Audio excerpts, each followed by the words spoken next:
오늘 광야에 외치는 자의 소리라는 제목으로 우리가 함께 은혜를 나눌까 하는데요. 계속해서 마태복음을 우리가 나누고 있지만 마태는 특별히 유대계 기독교인들을 향해서, 그래서 유대적인 배경을 가지고 있는 사람들을 향해서 하나님의 말씀을 선포하고 있습니다. 그래서 마태의 관점은 어떤 것보다 예수님이 왕으로 오신 메시아임을 설명하고 싶은 그러한 사람입니다. 오늘 이 마태복음 3장에서는요, 드디어 세례 요한이 등장합니다. 그 태에 있을 때부터 예수님과 깊은 관계를 맺었던 이 세례 요한이 이제 그 때가 되어서 그 사역을 감당하게 되었습니다. 이 3장 1절에 보면 그때라고 이렇게 이 때를 기록하고 있는데요. 그때는 언제가 되느냐면 예수님이 이제는 30세가 되어서 제사장의 역할을 감당하는 그때가 되었다는 것을 우리에게 알려줍니다. 성경에 보면 민수기 말씀에 보면은요, 그 모세의 말씀을 통해서 제사장의 역할을 감당할 수 있는 것은 30세 이상입니다. 민수기 4장 3절에 이렇게 기록되어 있습니다. 곧 30세 이상으로 50세까지 회막의 일을 하기 위하여 그 역사에 참가할 만한 모든 자를 계수하라.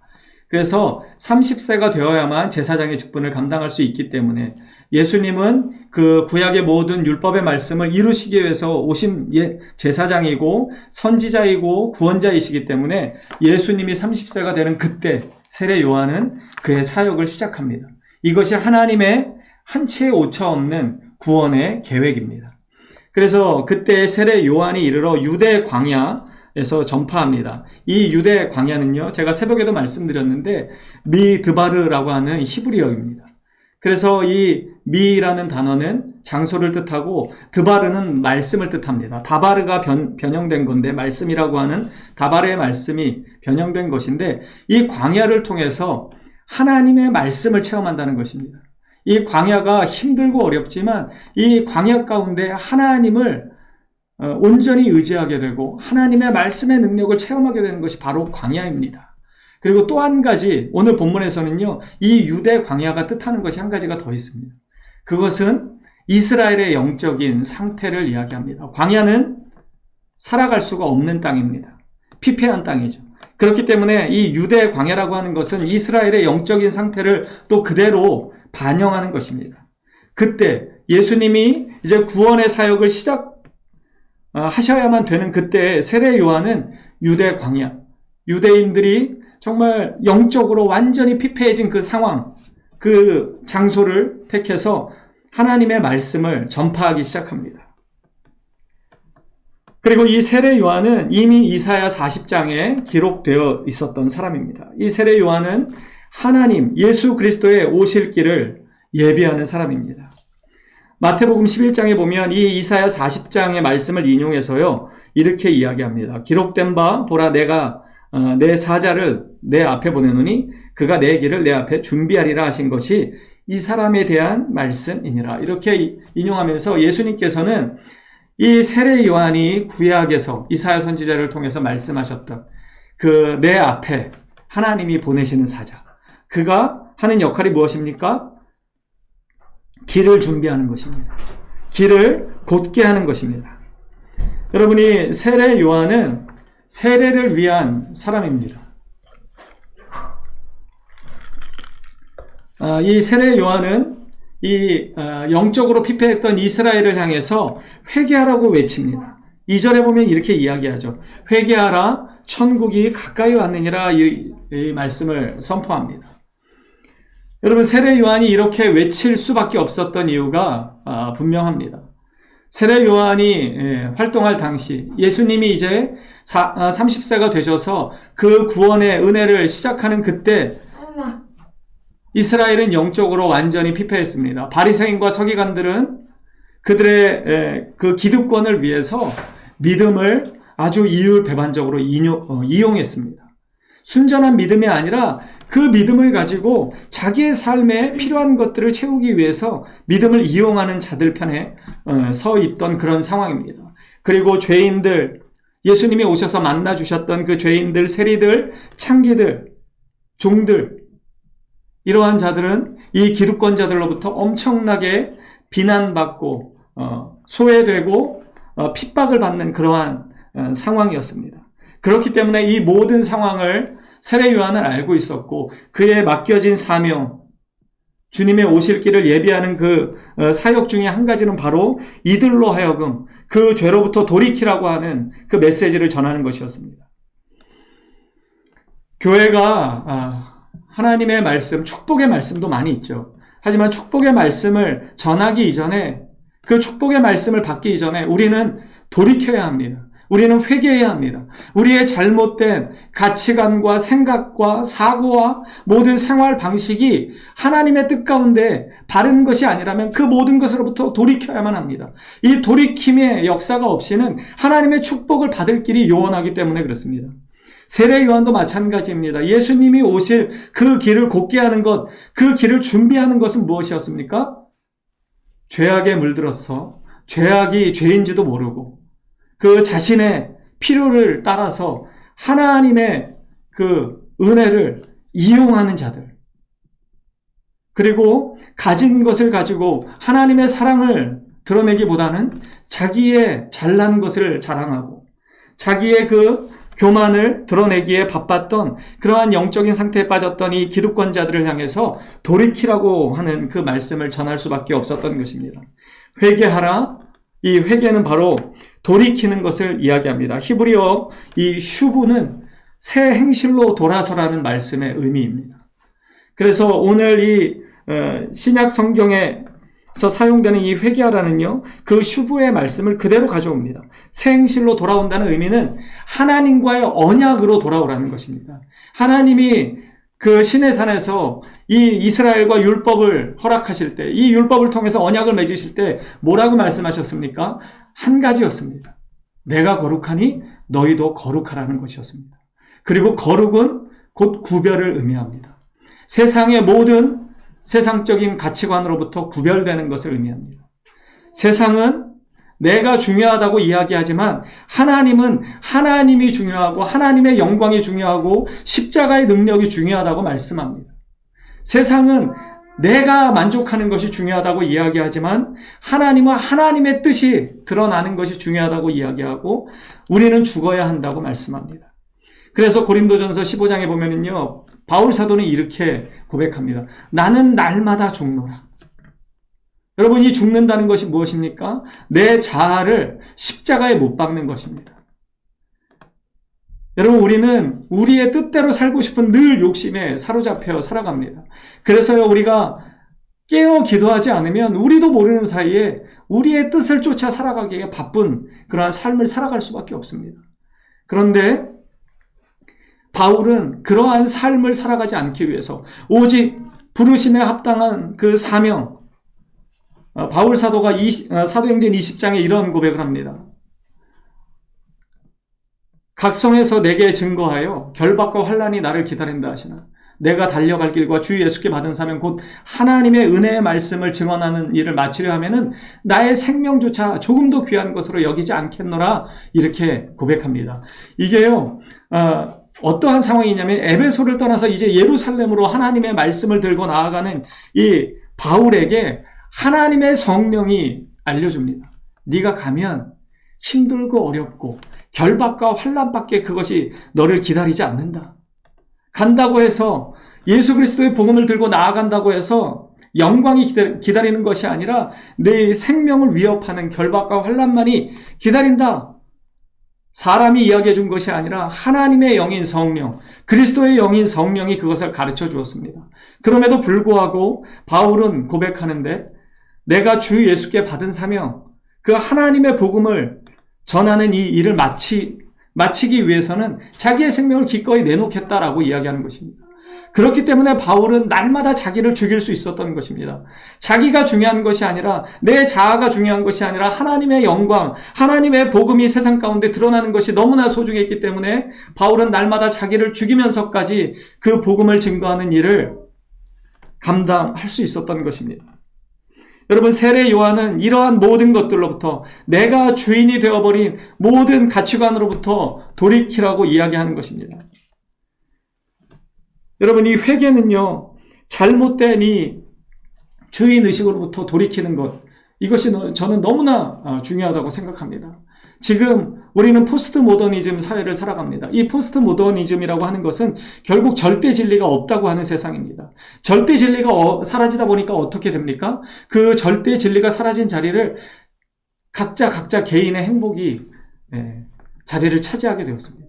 그래서 이 시대의 가장 큰 절대 가치가 어떻게 되어가고 있냐면 개인의 행복입니다. 개인의 만족입니다. 그래서 제가 여러 번 말씀드렸다시피 내 개인의 만족과 행복을 위해서는 세상의 공공의 질서가 중요하지 않습니다. 세상에 지속적으로 내려왔던 그 관습과 전통과 아름다운 그러한 전통들이 더 이상 중요하지 않습니다. 왜냐하면 내가 너무나 소중하기 때문에 그렇습니다. 여러분 로마서 1장에 보면은요, 그 하나님의 진노를 받는 사람들에 대해서 이야기합니다. 불의로 진리를 막는 사람들에 대해서 이야기하는데 그런 사람들의 특징이 무엇이냐면 영원한 하나님의 영광을 썩어질 피조물의 것으로 바꾸었다 이야기합니다. 여러분 우리는 썩어질 피조물에 불과합니다. 그럼에도 불구하고 우리는 하나님의 영광보다 우리 자신을 너무 소중하게 여깁니다. 그래서 하나님의 말씀보다도 때로는 내 행복과 내 필요와 내 만족이 너무나 소중해서 하나님의 말씀을 무시할 때가 한두 번이 아닙니다. 여러분 이 모든 것들로부터 우리는 회개해야 합니다. 하나님께로 돌이켜야 합니다. 그리고요 분명한 회개는 어떻게 됩니까? 진정한 회개는 열매를 맺게 되어 있습니다. 여러분 2절에 보면 회개하라고 이야기하면서 세례 요한은 천국이 가까웠다 이렇게 이야기합니다. 이 천국에 대한 개념이 두 가지 개념으로 당시에 있었습니다.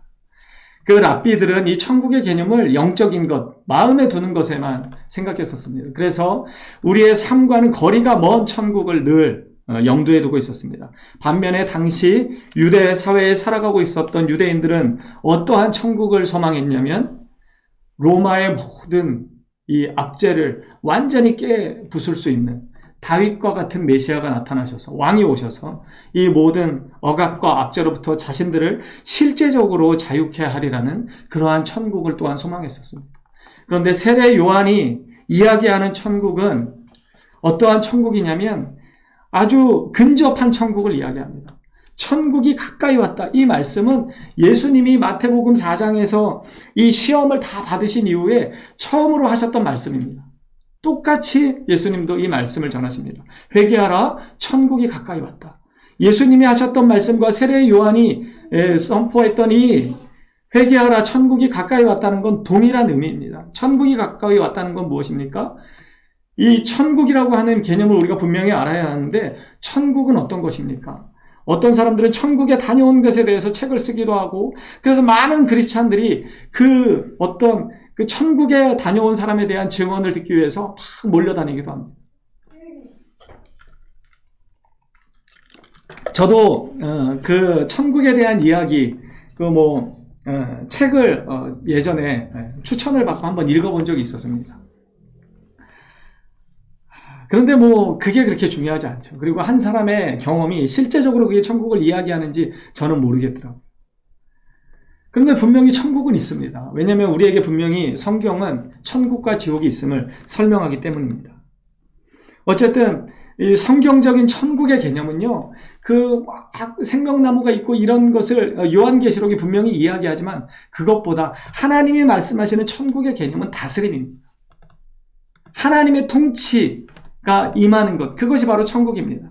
그래서 예수님께서 여기 있다고도 저기 있다고도 말하지 못하고 너희의 마음 가운데 천국이 있다고 말씀하신 이유가 무엇이냐면 우리의 마음이 하나님의 통치를 받고 있다면 그것은 이미 천국이 이루어진 것이라는 것입니다. 그리고 예수님이 이제 오셨습니다.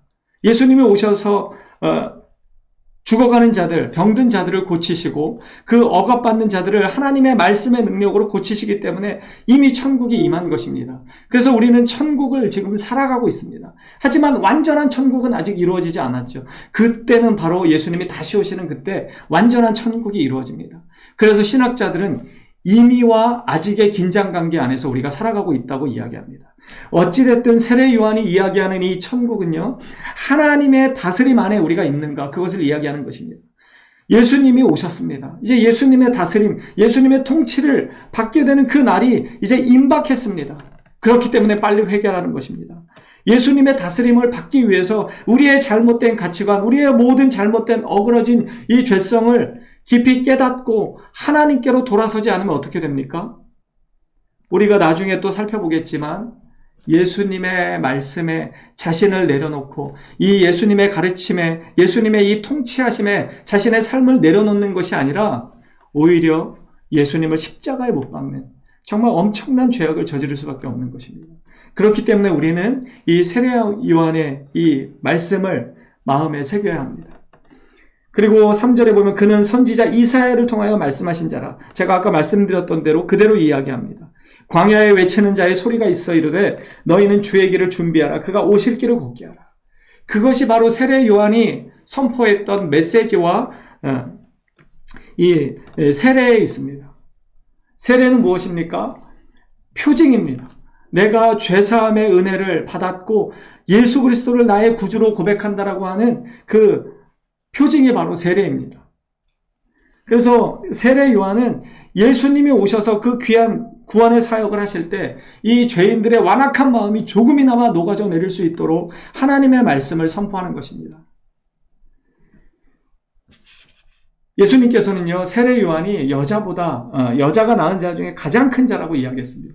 그런데 그 뒤에 아주 대단히 의미 있는 말씀을 하셨는데, 이 신약을 사는 우리들은, 천국에 가는 자들은 이 세례 요한보다 작은 자가 하나도 없다고 이야기했습니다. 왜냐하면 세례 요한은 신약에 등장하지만 구약의 선지자입니다. 율법의 마지막 이 시대를 마무리하는 구약의 선지자입니다. 그래서 그는 예수님이 오신 것까지 알았고 예수님이 오셔서 다스리는 그것이 천국임을 알았지만 예수님이 어떻게 이 천국을 이루어 가실지, 이 죄인들을 어떻게 구원하실지까지는 정확히 알지 못했습니다.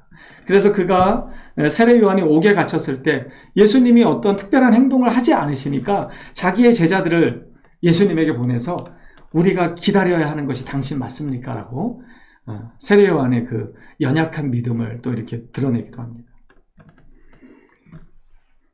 어쨌든 세례 요한은 예수님의 오실 길, 이 오실 길을 곧게 하라는 이 말씀에 최선을 다해서 그 사명을 감당합니다. 여러분이 주의 길을 예비하는 것, 그리고 주의 길을 곧게 하는 것은요, 왕의 대로, 그 큰 도로를 만드는 것을 우리가 생각하기 쉽습니다. 그런데 이 곧게 하라는 이 헬라어는요, 기쁘다, 바르다라는 뜻을 가지고 있습니다. 그래서 이 주의 길을 곧게 한다는 것은, 주의 길은 결국은 회개를 표현한 은유법입니다.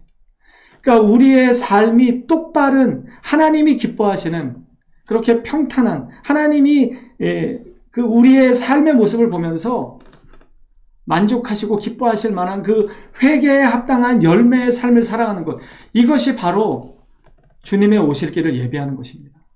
여러분, 우리는 예수님의 이제 재림을 기다리는 자들입니다. 그리고 예수님의 재림의 때는요, 이제 더 이상 예수님은 구원의 주님으로 오시는 것이 아니라 심판의 주님으로 오십니다. 세례 요한이 이 초림하신 예수님의 오실 길을 준비했다면 우리는 재림하실 예수님의 그 오실 길을 준비해야 하는 자들입니다. 우리에게 더 큰 사명이 주어졌습니다. 세례 요한은 어떻게 살았습니까? 4절에 보면 그의 옷, 그리고 그가 어떤 것을 먹었는지를 설명합니다. 이것은 의복과 음식으로 백성들에게 회개와 임박한 천국을 전했습니다. 호의호식하고 그 먹고 사는 문제에 매여서 하나님의 나라를 바라보지 못했던 그들을 향해서 세례 요한은 그 온 삶으로 하나님의 나라를 전파했던 것입니다.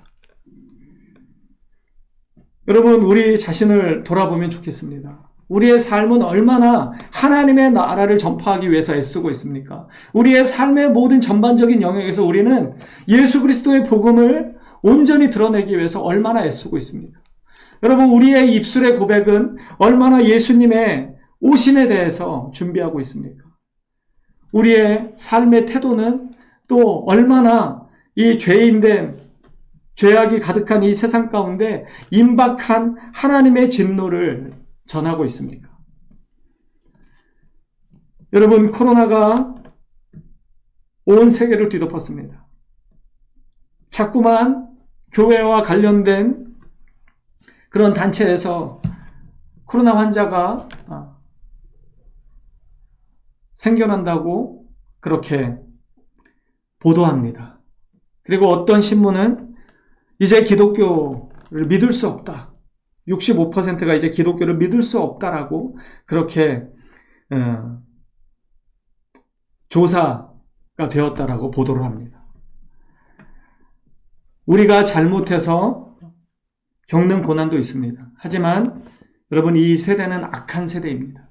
우리가 살아가는 이 세대는요, 하나님을 절대로 인정하고 싶어 하지 않는 세대입니다. 그래서 죄인지 모르고 살아가는 세대입니다. 여러분, 그때일수록 우리는 세례 요한이 예수님의 오실 길을 어떻게 예비하고 준비했는지 잘 새겨야 합니다. 세례 요한은 그 입는 옷부터, 먹는 것부터, 그가 있었던 장소부터 완전히 독특한 사람이었습니다.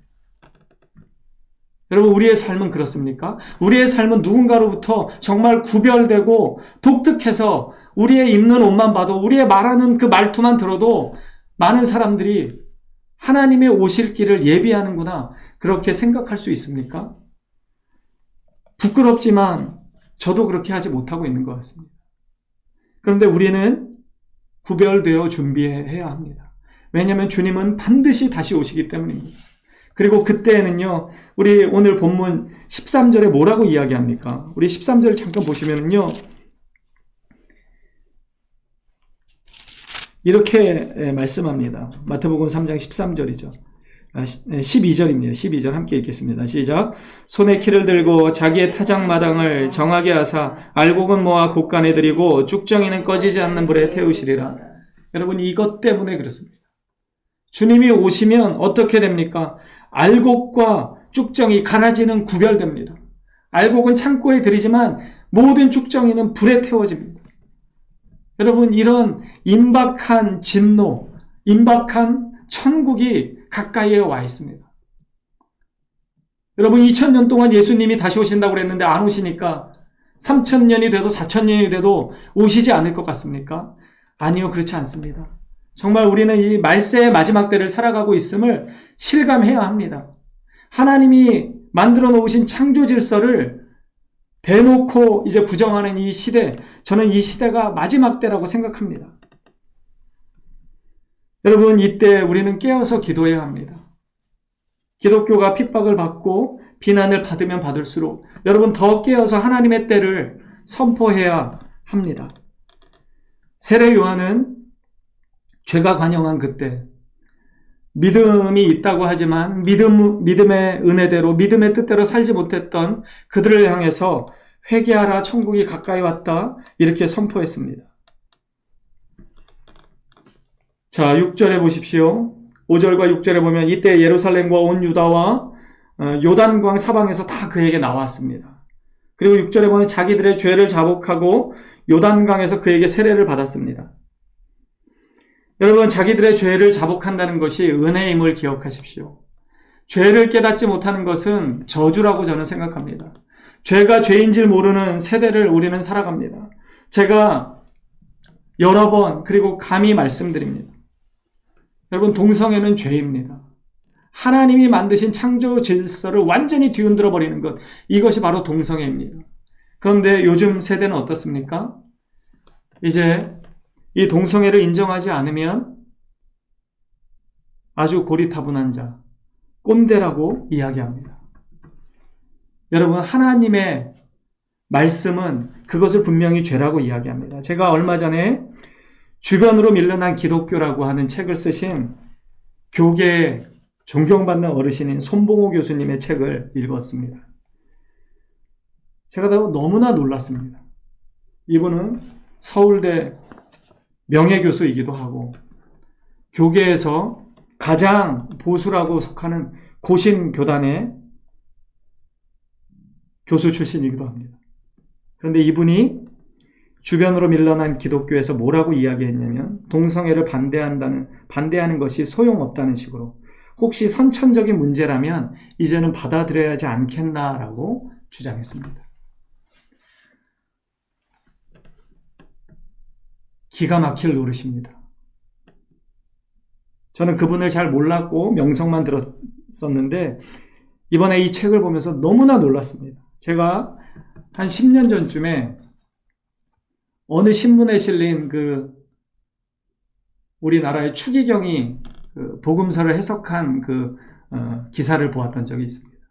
오병이어의 기적. 우리가 너무나 잘 알고 있는 하나님, 예수 그리스도의 하나님 되심을 선포했던 생명의 떡으로 오신 예수님께서 그 모여든 자들을 불쌍히 여기셔서 5개의 떡과 2마리의 생선을 가지고 5,000명을 먹이시고 12광주리가 남는 그 놀라운 기적을 베푸셨던 그 장면을 이 정진석 추기경이 뭐라고 해석했냐면, 이거는 실제로 일어난 기적이 아니라 어린아이가 자기가 가지고 있던 도시락을 꺼내 놓으니까, 자원하는 마음으로, 이웃을 사랑하는 마음으로 그것을 꺼내 놓으니까 예수님께서 그것을 축사하실 때 그것에 모여 있었던, 그래서 자기의 그 도시락을 감추고 있었던 그들의 마음이 감동을 받아서, 그래서 일어난 기적이다. 이것은 예수님이 베푸신 기적이 아니라 그러한 은혜의 발로였다. 이러한 신문 기사를 제가 읽고 개탄했던 적이 있습니다. 이번에도 적지 않은 충격을 받았습니다. 여러분, 하나님은 하나님의 창조 질서를 어기는 것에 대해서 용서하지 않으십니다. 이 패역한 세대가 하나님의 창조 질서를 무시하고 남자와 남자가, 여자와 여자가 그렇게 사랑하는 것을 받아들여 달라고 이제 법에 호소하고, 많은 선진국이라고 하는 나라들이 그것을 받아들이고 동성 결혼을 합법화하고 마치 그것이 인권을 보호하는 것인 양 포장합니다. 온누리교회 담임 목사님께서 자기는 동성애법 이것이 통과되면 자기를 이제 교회에서 보는 것이 아니라 국회 앞에서 보게 될 것이라고 공식적인 예배석상에서 말씀하셨습니다. 제가 큰 도전을 받았습니다. 그 큰 교회의 담임 목사가 그런 정치적인 발언을 하는 거 별로 그렇게 그분에게 득이 되지 않을 것이라고 저는 생각했기 때문에 그렇습니다. 그런데 제가 아는 목사님들끼리 모여서 얘기하는 걸 제가 들었습니다. 비판하는 소리였습니다. 제가 너무 당황스러워서 끼어들 수밖에 없었습니다. 뭐가 도대체 잘못된 거냐? 그러면 목사님들은 동성애 찬성하냐? 그거는 아니라고 그럽니다. 그런데 뭐라고 말씀하셨냐면 지혜롭지 않다라고 그러더라고요. 그렇게 공식 석상에서 그렇게 공격적으로 얘기하는 것은 지혜롭지 않다. 제가 좀 화가 나가지고 도대체 지혜로운 게 뭐냐고 그랬습니다. 여러분, 하나님의 말씀을 전하는데 지혜로운 게 어떤 다른 방법이 있을까요? 하나님의 말씀은요, 죄를 죄라고 선포하는 것입니다. 저는 그것이 참된 지혜라고 생각합니다. 여러분, 악한 세대 가운데 하나님의 말씀의 능력을 온전히 선포하는 것, 저는 그것이 지혜라고 생각합니다. 이제 얼마나 법이 바뀌어서 이제 강대상에서 목사가 하는 말이 법에 걸려서 소송을 당하고 경찰서에서 오라고 그러면 왔다 갔다 해야 될지 모르겠지만 저는 하나님이 죄라고 하는 것을 죄라고 선포할 수밖에 없습니다. 이 죄에 대해서 깨닫지 못하고 세상은 죄를 떠안고 살아가려고 합니다. 여러분, 이 6절에 자기들의 죄를 자복한다는 것은 얼마나 큰 은혜인지 모릅니다. 죄를 죄인지 모르는 이 시대를 살아가면서 여러분, 하나님이 알만한 것을 우리 속에 다 주셨다라고 말씀합니다. 그래서 로마서 이 1장은요, 다시 한번 제가 읽어드리면, 스스로 지혜 있다 하나 어리석게 되어 썩어지지 아니하는 하나님의 영광을 썩어질 사람과 새와 짐승과 기어다니는 동물 모양의 우상으로 바꾸었다 이야기합니다. 마음의 정욕대로 더러움에 내버려 두셨다 하나님은 말씀하십니다. 여러분, 우리의 영광을 위해서 사는 것이 하나님의 영광, 영원한 영광과 썩어질 것을 바꾸는 것입니다. 여러분, 예수를 믿는다고 하면서 여전히 우리가 나를 위해서 살아가고 있다고 한다면 우리는 회개해야 합니다. 왜냐하면 주님의 영광을 위해서 살아가야 하는 것이 우리에게 맡겨진 삶의 본분이기 때문에 그렇습니다.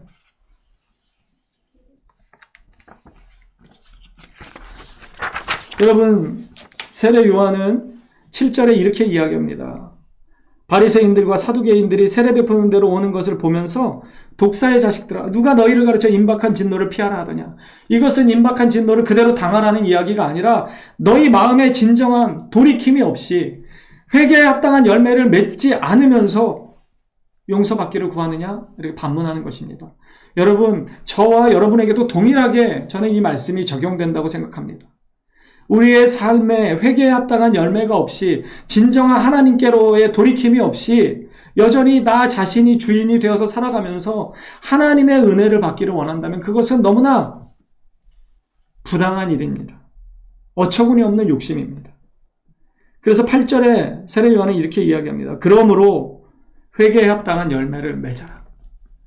여러분, 진정한 회개는요, 열매를 맺는 것입니다. 마태복음 12장은 이렇게 이야기합니다. 나무도 좋고 열매도 좋다 하든지 나무도 좋지 않고 열매도 좋지 않다 하든지 알아. 그 열매로 나무를 아느니라. 여러분, 우리의 삶으로 우리의 정체성을 드러내는 은혜가 있었으면 좋겠습니다. 우리의 삶으로 예수 그리스도의 제자됨을 드러내는 은혜가 있었으면 좋겠습니다. 우리의 삶의 고백으로 하나님이 우리의 창조주가 되심을 고백하는 은혜가 있었으면 좋겠습니다. 그러한 삶의 열매가 없이 우리가 그저 하나님의 은혜 가운데 살아간다라고 자꾸 착각하면 여러분, 이것은 대단히 위험한 행동입니다. 9절에 이렇게 자세하게 이야기합니다. 속으로 아브라함이 우리 조상이라고 생각하지 말라. 내가 너희에게 이르노니 하나님이 이 돌들로도 아브라함이 자손이 되게 하리라. 너희가 율법의 전통을 가지고 그 혈통의 전통을 가지고 아브라함의 자손이니까 우리는 구원받았다, 그렇게 착각했던 이 유대인들을 향해서 세례 요한은 착각하지 말라고 이야기합니다.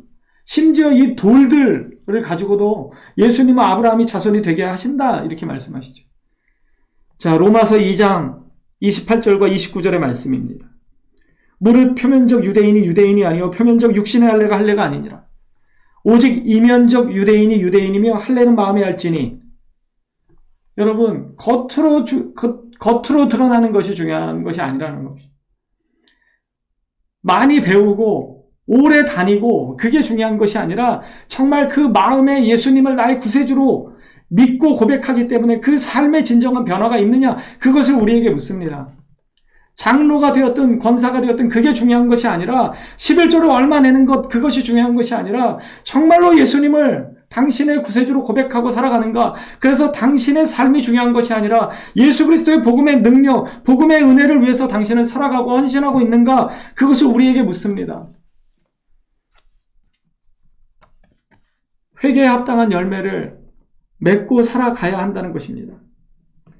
그러면서 10절부터 이렇게 그 위기의 상황을 설명합니다. 이미 도끼가 나무 뿌리에 놓였습니다.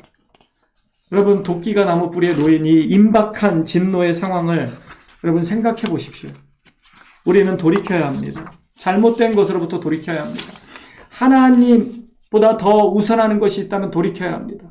왜냐하면 하나님은 그것을 가장 싫어하시기 때문입니다.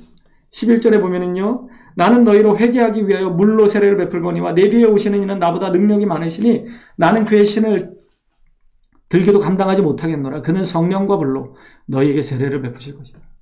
성령과 불은 같은 것을 이야기합니다. 불은 언제나 그 하나님의 임재를 상징할 때가 많았습니다. 엘리야 선지자가 그 갈멜산에서 기도할 때 하나님의 그 임재가 불로 나타났습니다. 여러분이 세례는, 예수님이 베푸시는 세례는 성령의 세례, 불의 세례를 의미합니다. 이제 예수님이 오셔서 그 불의 세례를 우리에게 허락하실 것이라는 것입니다. 그때 우리가 마음을 돌이키지 않으면, 하나님께로 우리의 죄악들을 깨닫고 고백하지 않으면 우리는 주님의 이 놀라운 성령의 세례, 불의 세례를 감당할 수 없게 될 것입니다. 여러분, 그러면 어떻게 됩니까? 그 12절의 말씀이 이어지는 것입니다. 알곡과 가라지, 알곡과 쭉정이로 나뉘어서 쭉정이는 꺼지지 않는 불에 태워지는 그러한 하나님의 진노를 피할 길이 없다는 것입니다. 여러분, 오늘 이 광야에 외치는 자의 소리라는 말씀으로 함께 나누는데요. 여러분, 우리는 이렇게 생각해야 합니다. 우리는 광야에 외치는 자의 소리로 살아야 합니다. 이 죄가 관영한 세상에 하나님만이 진리이시고 예수님만이 우리의 참 메시아가 되신다고 우리는 어떠한 상황에서도 흔들리지 않고 주저하지 말고 광야에 외치는 자의 소리로 살아가야 합니다. 그리고 회개에 합당한 열매를 맺어가면서 살아가야 합니다. 그것이 우리에게 맡겨진 사명이고 그것이 세례 요한이 예수님의 오실 길을 예비하고 그 길을 곱게 했던 것처럼 우리도 그렇게 하는 길일 것입니다.